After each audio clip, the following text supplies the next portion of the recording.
Anyone else here notice how suspiciously quiet the SEC Twitter account has been since their fake announcement on January 9th? Apparently, they are now having the FBI look into who had access to an associated phone number for that SEC Twitter account, or X account. It's Twitter.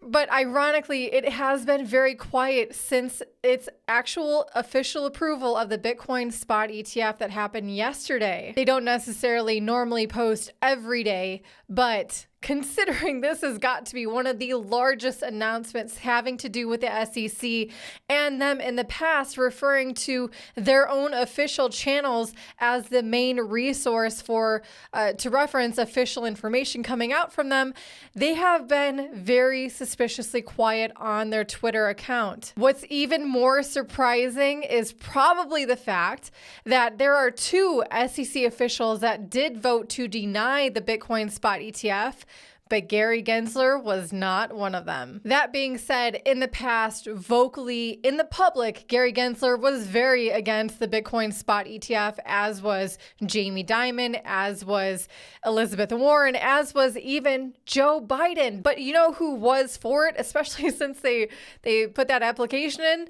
was Larry Fink. And yet, let's see what happened here. The Bitcoin spot ETF was approved right on schedule. But BlackRock's iShares technically wasn't the very first Bitcoin spot ETF to be trading.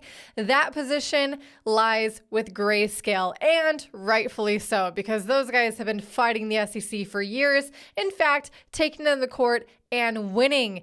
And that's the whole reason why this January 10th deadline meant so much, is because if Grayscale was denied, it would have gone against the court ruling between the SEC and Grayscale, where the SEC lost. So we have to ask ourselves, well, what's next? Look no further than the video that we published yesterday with Toby.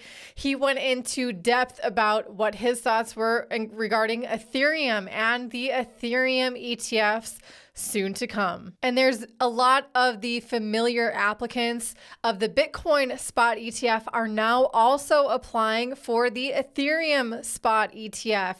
We're looking at BlackRock, Grayscale, Fidelity, and many more.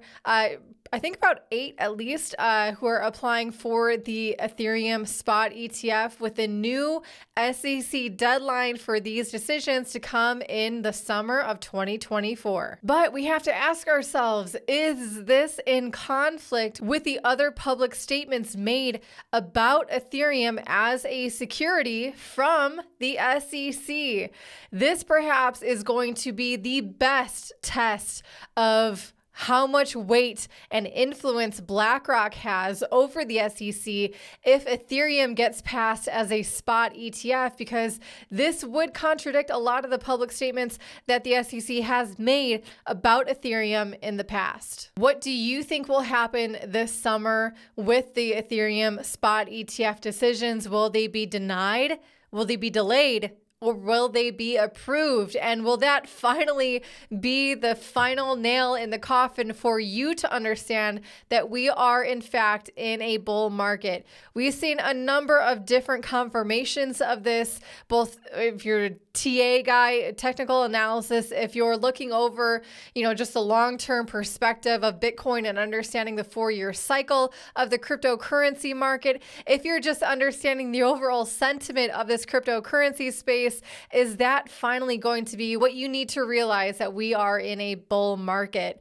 It might be a little bit late to be dollar cost averaging at that point. If you want to know what people think about the cryptocurrency space that have been in this market for over a decade, you got to check out learningcrypto.com, the home of the CT Club, where Toby and myself share our insights and our journey within the cryptocurrency space with you, the members. I think you'll find it highly valuable. I highly recommend it. Anyway, if you guys want to know what our thoughts are on this cryptocurrency space in the future, you got to hit subscribe and hit like on this video if you found it informative. Otherwise, I'll see you tomorrow. Have a good one.